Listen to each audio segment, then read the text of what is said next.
Hello दोस्तों, नमस्कार। आज का टॉपिक है कि आप अग्रिम जमानत कैसे प्राप्त कर सकते हैं, जिसको अंग्रेजी में एंटीसिपेटरी बेल कहते हैं।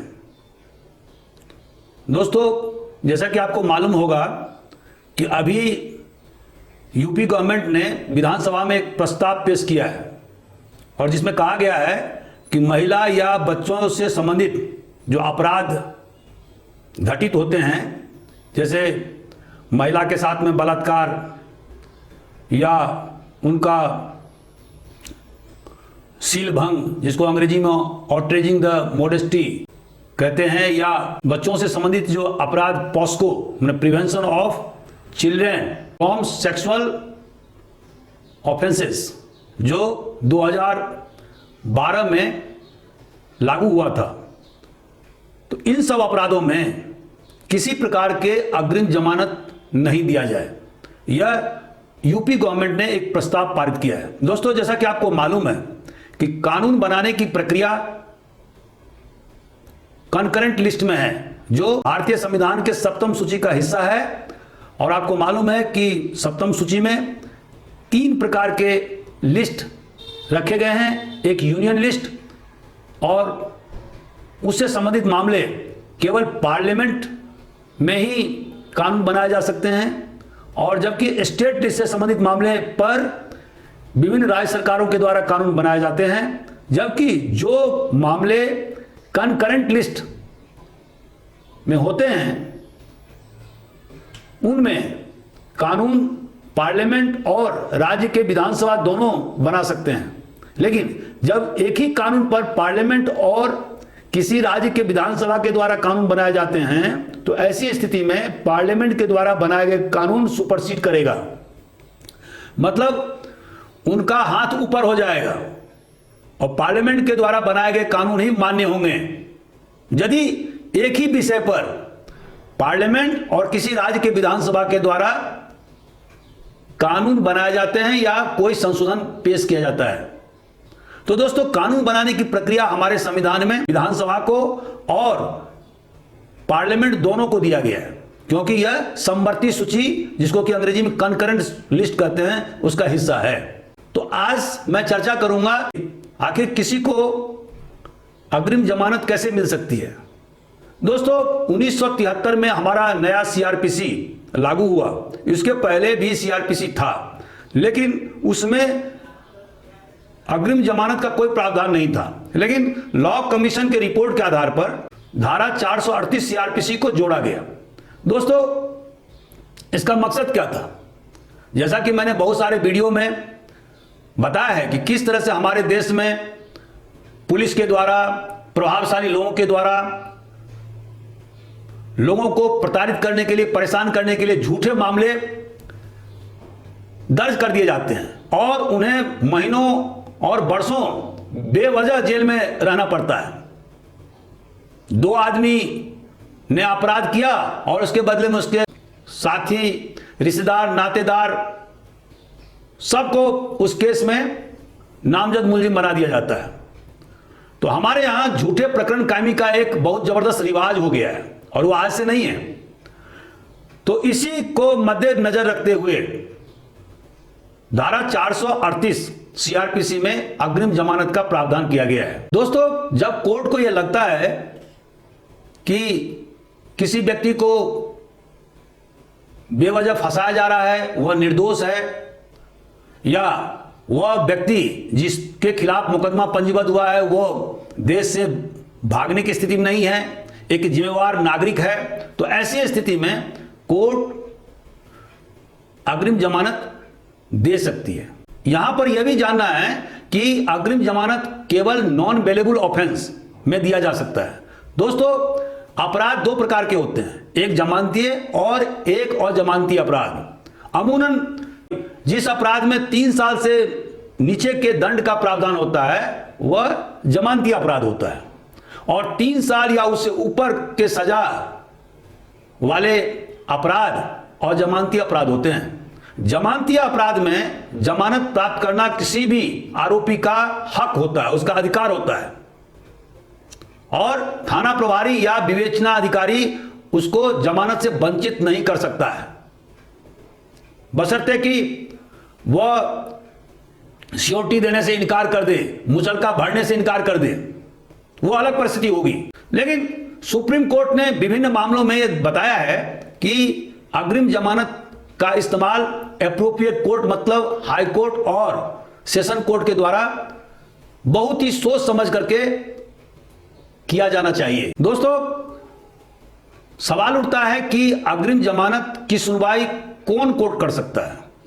तो धारा 436, 437, 438, 439 में इस बात का प्रावधान है कि अग्रिम जमानत की सुनवाई के लिए सेशन कोर्ट और हाई कोर्ट प्राधिकृत है, और ऐसा कोई हार्ड एंड फास्ट नियम नहीं है कि आप पहले सेशन कोर्ट में जाएं, वहां पर जब जमानत रिजेक्ट हो जाएगा उसके बाद में आप हाई कोर्ट में जाएं। लेकिन बहुत सारे प्रकरण में सुप्रीम कोर्ट के निर्देश हैं कि सबसे पहले आपको सेशन कोर्ट में जमानत आवेदन प्रस्तुत करना चाहिए। अगर वहां आपका अग्रिम जमानत आवेदन निरस्त हो जाता है, उसके बाद आप हाई कोर्ट में अपना आवेदन पत्र पेश करें। लेकिन कुछ जो एक्सेप्शनल मामले होते हैं उसमें आप सीधे हाई कोर्ट अप्रोच कर सकते हैं अग्रिम जमानत के लिए। दोस्तों, एक प्रश्न यह भी उठता है कि मान लीजिए किसी व्यक्ति के खिलाफ अभी कोई प्रकरण दर्ज नहीं हुआ, लेकिन उसे आशंका है, देयर इज एप्रीहेंशन कि उसे किसी प्रकरण में फंसाया जा सकता है, तो ऐसी स्थिति में क्या होगा? तो ऐसी स्थिति में यह होगा कि सबसे पहले आपके वकील के द्वारा हाई कोर्ट में या सेशन कोर्ट में अग्रिम जमानत का पिटीशन दायर किया जाएगा।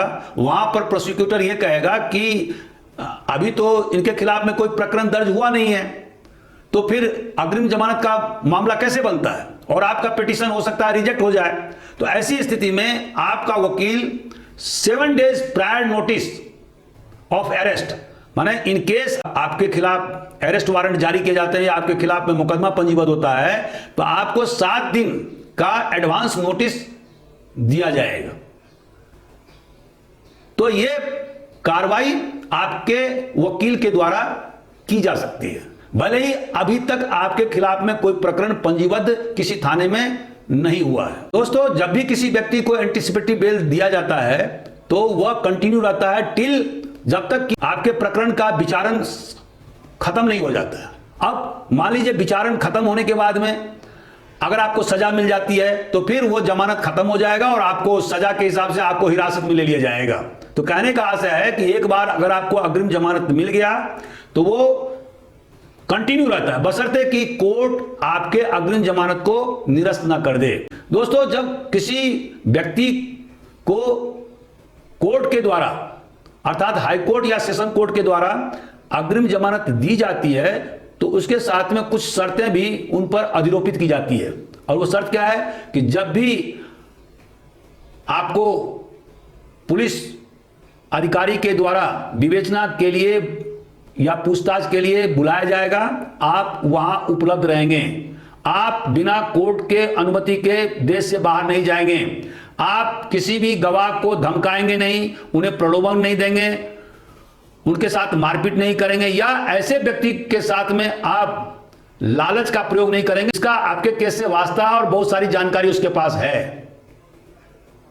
और कोर्ट यह भी अधिरोपित कर सकती है कि जब आप जमानत पर हो तो आप किसी प्रकार के अपराध में लिप्त नहीं होंगे, अर्थात आप कोई वारदात नहीं करेंगे। ये 4-5 शर्तें हैं जो हमेशा कोर्ट किसी भी व्यक्ति पर लगाती है जिसको कि कोर्ट के द्वारा अग्रिम जमानत दिया जाता है। दोस्तों, 3 प्रकार के जमानत होते हैं। एक होता है रेगुलर बेल, नियमित बेल जिसको कहते हैं, जो धारा 437 या 439 सीआरपीसी के तहत दी जाती है। दूसरा होता है इंटरिम बेल, जो कुछ समय के लिए टेम्पररी जमानत पर किसी व्यक्ति को छोड़ा जाता है और उसको बोलते हैं अंतरिम जमानत। और तीसरा होता है अग्रिम जमानत एंटीसिपेटरी बेल, जो धारा 438 में वर्णित है। दोस्तों, अब यहां पर प्रश्न उठता है कि कौन से ऐसे व्यक्ति हैं जिसे अग्रिम जमानत नहीं दी जा सकती है। तो बहुत सारे जजमेंट जो सुप्रीम कोर्ट के हुए हैं या हाई कोर्ट के हुए हैं उसमें यह देखा गया है कि जो व्यक्ति मर्डर के आरोप में आरोपित हैं या ऐसे अपराध जिसमें फांसी की सजा का प्रावधान है या आजीवन कारावास के दंड का प्रावधान है। मान लीजिए किसी व्यक्ति ने धारा 396 का अपराध किया है, मतलब उसके खिलाफ में प्रकरण पंजीबद्ध हुआ है, और धारा 396 क्या है? डकैती विथ मर्डर, कि आप डकैती भी किए उसके घर में जाकर के, और जब डकैती के दौरान किसी ने रेसिस्ट किया तो घर के मालिक या नौकर या उनके मेंबर को आपने हत्या कर दिया, और उसमें फांसी का सजा का प्रावधान है। तो ऐसे जो गंभीर मामले होते हैं और जो आप के खिलाफ में किसी भी थाने में पंजीबद्ध किया गया है, तो ऐसे मामले में आपको अग्रिम जमानत नहीं मिलेगा। दूसरा पॉइंट यह है कि अगर कोर्ट को यह शक होता है कि आप इतने प्रभावशाली व्यक्ति हैं कि आप गवाह को डरा सकते हैं, धमका सकते हैं, आपके खिलाफ कोई जा नहीं सकता है, कोई गवाह आपके खिलाफ गवाही देने के लिए तैयार नहीं होगा, तो ऐसी परिस्थिति में भी कोर्ट आपको अग्रिम जमानत नहीं देगा। एक तीसरी परिस्थिति यह भी हो सकती है कि आप बहुत ही ज्यादा कनेक्शन वाले लोग हैं, आपका कनेक्शन विदेश तक है, और हो सकता है कि अग्रिम जमानत मिलने के बाद आप विदेश भाग जाएं। जैसे कि हमारे देश से बहुत सारे लोग विदेश भाग गए और करोड़ों की संपत्ति लेके भागे हैं। तो ऐसी परिस्थिति में भी कोर्ट के द्वारा अग्रिम जमानत नहीं दी जा सकती है। निचोड़ यह है कि अग्रिम जमानत कोई फंडामेंटल राइट नहीं है, आपका कोई मौलिक अधिकार नहीं है। हां, जमानतीय अपराध में जमानत प्राप्त करना हर एक आरोपी का फंडामेंटल राइट है, लेकिन अजमानतीय अपराध में अग्रिम जमानत प्राप्त करना कोई मौलिक अधिकार नहीं है। दूसरा पॉइंट यह है कि जो भी जमानतीय या अजमानतीय धाराएं सीआरपीसी में वर्णित किए गए हैं, वो सभी धाराएं भारतीय संविधान के धारा 21 से कनेक्टेड हैं। और दोस्तों, धारा 21 एक फंडामेंटल राइट है, और इस मौलिक अधिकार के द्वारा हर एक व्यक्ति के जीवन, मतलब पर्सनल लिबर्टी, वो हमारे संविधान के द्वारा गारंटीड की गई है कि किसी व्यक्ति की पर्सनल लिबर्टी और लाइफ नहीं लिया जा सकता है सिर्फ और सिर्फ by the procedure established by law. मान लीजिए अगर कोई व्यक्ति ने अपराध किया है तो उसके खिलाफ में इन्वेस्टिगेशन किया जाएगा, उसके बाद उसका ट्रायल होगा, और जब संबंधित कोर्ट ये देखेगा कि उस व्यक्ति के खिलाफ में पर्याप्त सबूत हैं तो उसको सजा दी जाएगी। ऐसा नहीं होगा कि किसी व्यक्ति को चौराहे पर फांसी पर लटका दिया जाएगा जैसे कि पुराने जमाने में होता था। तो except procedure established by law को छोड़ करके किसी व्यक्ति का जीवन या उसके पर्सनल लिबर्टी से वंचित नहीं किया जा सकता है। तो इसी परिप्रेक्ष्य में अग्रिम जमानत या जमानत का प्रावधान धारा 436 से लेकर 439 के बीच में किए गए हैं।